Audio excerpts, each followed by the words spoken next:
La demande de l'EPFL pour ce concours était une combinaison de plusieurs programmes variés qui se distinguaient de ce qui se fait habituellement dans une université. On ne nous demandait pas de construire de simples salles de classe ou quoi que ce soit de ce type.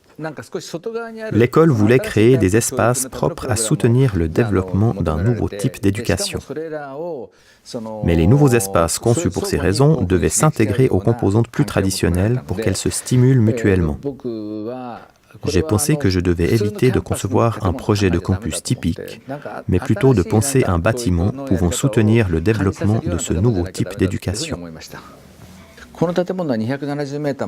Nous avons essayé d'utiliser les 270 mètres de long de notre bâtiment pour créer un élément unificateur et pour reconnecter le campus avec le lac Léman.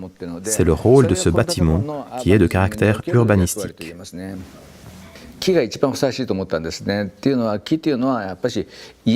Le bois a ce côté familier, chaleureux et humain que nous associons souvent à nos propres habitats. Le bois agit aussi comme connecteur entre la nature et les hommes. Depuis le début, j'ai dit que je voulais utiliser du bois. Mais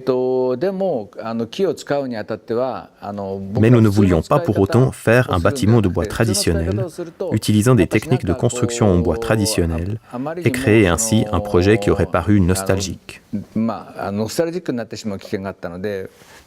En utilisant l'acier combiné au bois, nous voulions réaliser un type de construction complexe, combinant les aspects les plus modernes de la construction avec les traditions de l'architecture en bois. Nous voulions voir comment nous pouvions combiner ces matériaux et ces techniques de construction pour produire un nouveau style.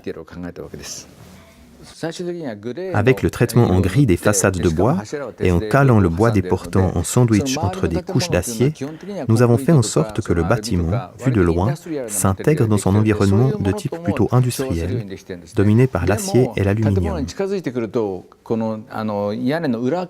Mais quand on s'approche du bâtiment et qu'on passe sous son avant-toit, le bois naturel et son aspect chaleureux se révèlent.